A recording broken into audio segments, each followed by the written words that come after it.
Here at Zoobreki, just having a quick catch up with Mayor Matthew Dickerson from Dubbo Regional Council. Good morning, sir. How are you? I'm very well, thanks, Brett. How are you going? Well, thank you. How was the weekend? Busy as always. Dubbo's always got lots of things happening, so it's always enjoyable to be around Dubbo. Caught up with a few different things on Saturday. Parkrun, of course, is always good. Beautiful weather for parkrun at the moment, so good numbers there.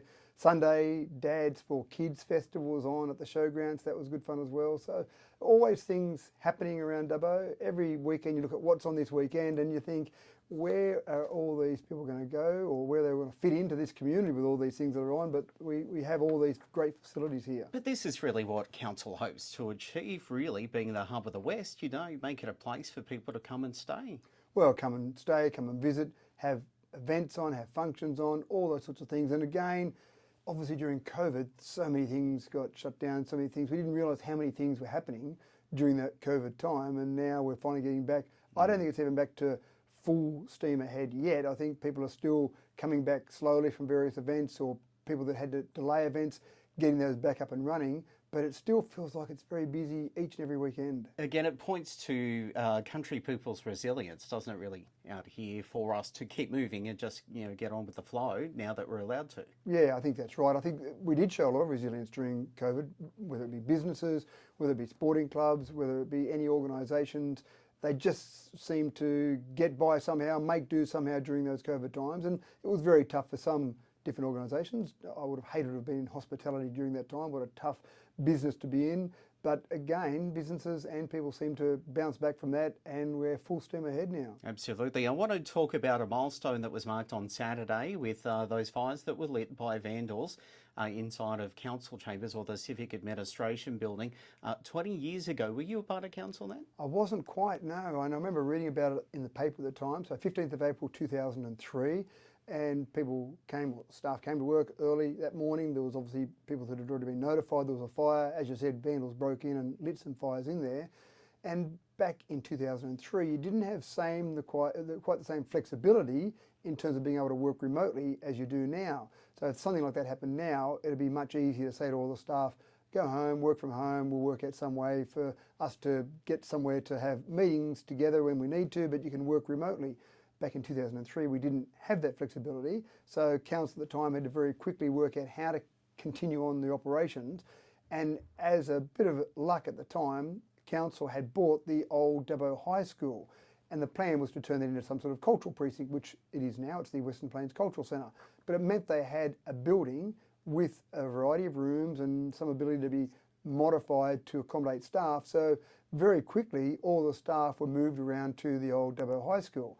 And when I first got elected to council, which was 2004, the beginning of 2004, our council meetings were in, I think it was a classroom, it might have been an assembly hall, but essentially one of the rooms of the old Dubbo High School. And it wasn't just a handful of people. We're talking 70 key people were moved from over here to the school, correct? It was all the staff that were in the civic admin building had to go somewhere, and the building couldn't be used. So that was part of it. And obviously paper records, there were computers at the time obviously, but a lot of the records were still paper records. So there was a lot of work to be done to try and get what they could from the council building, get staff operational, and still have things going on as normal. You still had lots of things happening in the community. People still wanted their building DAs approved. They still wanted things to happen. They wanted to be able to pay their rates, all sorts of things.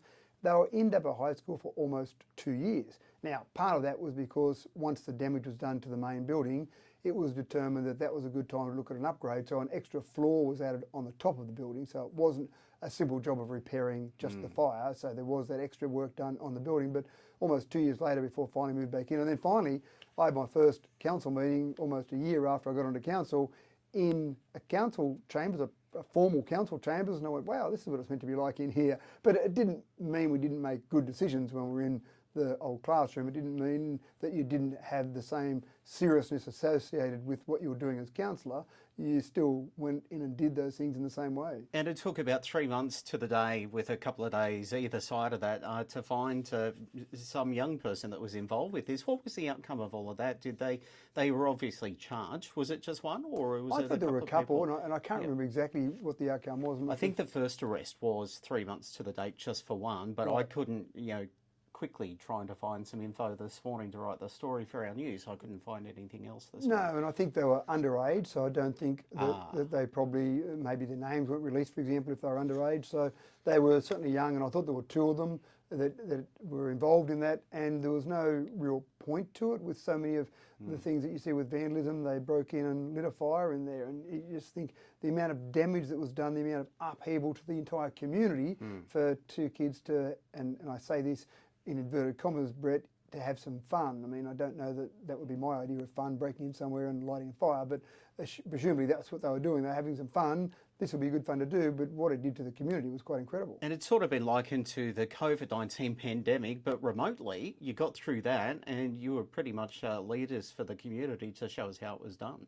Well, that's exactly right, and I think that's a part of being involved with council. You are leaders by your very actions, you're leaders. So whether you're councillors, whether you're council staff, all of us are there to lead the community. Absolutely. There's a bright spark that's upgraded some of the lighting, LED lighting for the Dubbo Showground, as well as, the cabling and stuff over there, the electrical upgrade. This is great news. It is great news. One of the problems they had at the Dubbo Harness Racing Club was that the cabling was very old and it was direct laid. So they didn't actually lay the cabling when they did it in conduit. Now that happens sometimes. It's legal to do it if you put it in the right substance, but it's quicker and cheaper to lay it that way. But then if you've got to do any repairs down the track, then it's more expensive because you can't just drag a new cable through, for example. So the problem was that direct laid cabling was getting to the stage, was getting near the end of its life. They'd sometimes be halfway through a race meeting and the lights would go out on the track. You can imagine not very safe for horses while they're out actually on the track. Not great from a TAB perspective. You're sending these races across the nation, people betting on them across the nation, and you're sitting there watching Dubbo racing and then it's all dark. It probably doesn't give a great reflection for Dubbo overall. So the state government gave us some money. We got some money back in the last government from Dougal. $168,000 came from the state government. The actual the harness racing club themselves had raised about $302,000, so it was a fairly expensive upgrade. But again, that involved underboring across the track so they didn't damage that great surface they've got on the track, trenching across the oval, putting conduits in this time, running new cables and that, and then on top of all that, doing the LED lighting for basically 3/4 of the track. It's from one bend, the first bend, all the way around the back to the final bend. The lighting across the grandstand, so there's no light poles down the main straight. The lighting across the grandstand is still the traditional lighting. So there's actually a slight difference in the colour that you can actually pick up. Yeah, right. You can probably pick it up more on TV than you can pick up when you're there at the actual track itself. But that's the next stage for them to look at, and there's probably another couple $100,000 they need for that project. That's probably because if you look at the LED lights, you can't see anything else. You'll have that white spark in there. And it also makes Dubbo the first harness racing club in the state to install LED track lighting, which is a great milestone. Yeah, it is. That's exactly right. And obviously, many people are putting LEDs in their home.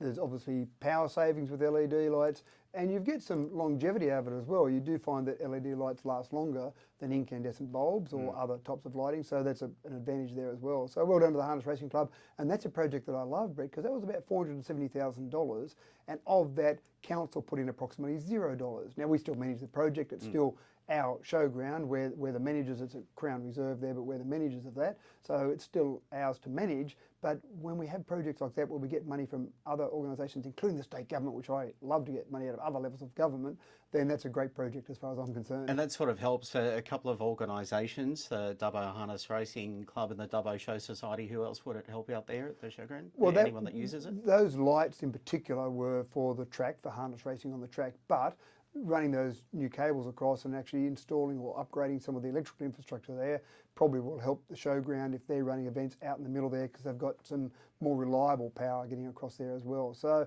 the lighting in particular though was for the track. Yeah, right. Is the rest of the showground old technology as well? Should that be upgraded, do you think? You're thinking on very similar lines to myself, but I actually asked that of some of the tradies there at the opening on Friday night, or the turning of the lights on Friday night, and it seems as though the rest of the showground is delivered or has power delivered from some other transformers, so not running from the transformer on the Fitzroy Street side. So it seems like the rest of it is pretty well right. There's still some parts of it that's laid in ground, but that seems to be in reasonable condition still at this stage. So probably not a desperate need for upgrading of the in-ground infrastructure at this stage.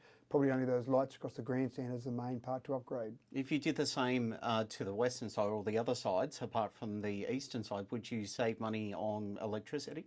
Yeah, that's right. And that's those lights across on top of the grandstand shining down onto the track. That'd be the main advantage you'd get there, would be some electricity savings, because LED lights obviously use less power than the traditional lights they've got there. They've probably got halogen lights are the ones that are there now. I'm running out of time. Cameron Park, playground at Wellington, community consultation feedback up until I think it's 5 o'clock Thursday night. So this is something that was actually a resolution of the previous council. There was a playground installed at Cameron Park, a new playground at Cameron Park in Wellington, and they didn't put a fence around that particular playground. Some people in the community thought that was fantastic. You're there looking after your children, you keep an eye on them, and you can move in and out of the playground easily. Other people thought that was terrible because kids could be running around and you only need to glance the other way for a second, and next thing you know, one of your children has run out off the playground and they run out onto the highway. So we said, or sorry, the last council said as a resolution, they would talk to the community, see if the community want to have a fence around that particular playground or not. That resolution hasn't been acted on until now. It was actually pointed out to me by a former councillor that nothing had happened with that. So we've taken action on that now. We're surveying the public. That's that consultation you're talking about there. So I'd encourage anyone in Wellington that's got an opinion on that to make sure they complete that survey so we can get that information back and then make a decision to either put a fence around it or to leave it as is, or maybe somewhere in between. Last time we spoke, you were talking about helping out Macquarie Conservatorium. Now that's gone to a meeting. So we went to the committee meetings. Now this is not a council resolution. Committee meetings don't have the delegated authority to make council resolutions. They can recommend things to council. So at the last committee meeting last Thursday night, we had a discussion around the conservatorium. Actually, it was a big meeting. We had lots of discussions. We were there till probably 8 o'clock at night. So that was a good meeting, lots of things discussed. But the conservatorium in particular, there'd been some discussion before. They're being kicked out of their current premises. So about 3.5, maybe 4 years ago, they were told by the Department of Education that the department wanted that building back that they're in. They've had that for peppercorn lease, so $1 a year, say, and they've had to spend their own money on repairs. So they've spent about $20,000 a year on repairs there. They need to move somewhere else. They came to council and said, we want somewhere from council. Have you got somewhere for us that we'd like to pay nothing for, or peppercorn lease? And there was a fair bit of debate and discussion from councillors because this was something that would be an extra expense to council if we had to give away rent or give money to help them with anything. And there was a bit of a mood from council to say it's a very important facility in Dubbo, having the Conservatorium of Music, very important, but it's funded by the state government. Over $400,000 a year is given to them by the state government. And so we thought, well, why is council suddenly having to pay part of the bill to keep them in the community? It seems to be more something the state government's paying. The discussion went further when the figures were given to us, and these are public figures, anyone can look these figures up, for the Conservatorium. And the way they were talking about it, it was as if we don't give them a building for free, they'll have to shut the Conservatorium down. That's terrible, and it would be terrible for Dubbo. But then we've got the figures, and they've got over $1 million in the bank. They had been running at a profit the last 3 years, $100,000 net profit, $140,000 net profit, $130,000 or thereabouts each year for the last 3 years. So they seem to be a very well-run organisation. They're making good money. As I said, they get over $400,000 from the state government. They've got over $1 million in the bank. So councillors were a little bit different then on Thursday night because a part of the mood was, well, if you're running a good, successful business, why is it up to council to put the bill to help you stay in business? It sounds like you could pay commercial rates. It sounds like you could actually pay for a fit out. If you needed to do a fit out, $1 million gives you a pretty reasonable fit out. The whole range of options there. I just don't know why it suddenly needs to be council's responsibility to keep you in operation.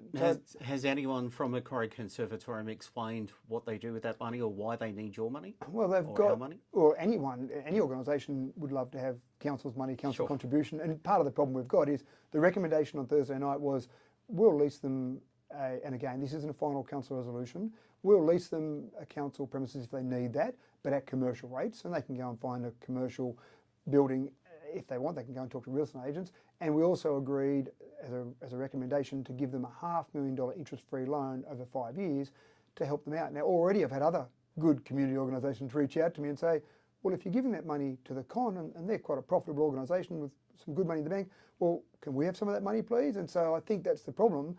you start to open up a whole range of other organisations that are great. There's lots of great community organisations in our community that are doing great work, that are not-for-profit organisations. Then suddenly they might start knocking on the door saying, well, you gave some money to the con, why don't you give some money to me? Now, the con serves a great function in our community in terms of being somewhere to give that music tuition, but there's lots of other organisations that serve a great function in our community as well. So it's an interesting one. The council meeting Thursday week will be when we make a final resolution on that. In between, we're actually meeting with the chairperson and the deputy chair of the Macquarie Conservatorium as councillors, as many councillors as possible will meet there and get some more information as to why it's council's responsibility suddenly for an organisation that's been running for a long time and going very well, why it's suddenly council's responsibility. And this whole thing about cost shifting, Brett, is a real drama with councils across the state. There are many times when the state government funds or part funds something and then suddenly it ends up being council's responsibility to fund it. And if we can avoid it, we'd rather not fund those things. We've got enough things to fund of our own. Mainly roads. People talk to me about roads, roads and roads. There is not a day that goes by that I don't receive a text or an email or a phone call or multiples of about our roads and what we're doing about it. So even if we gave the con free rent for a building that we might get, say, $60,000, $70,000 a year rent for, well, there's $60,000 or $70,000 we can put into the roads, for example. We've only got one limited bucket of money and we've got to take advantage of that or use that in the best possible way. All right, we'll catch up in a fortnight and hopefully you'll give us, what the outcome is. Well, we'll have a council resolution at that time, so I'll be able to give you definitely what the final outcome was. Perfect. Thank you, Matt. Nice to see you again. Have a great week. That's Dubbo Regional Mayor Matthew Dickinson, just on 8:32 now.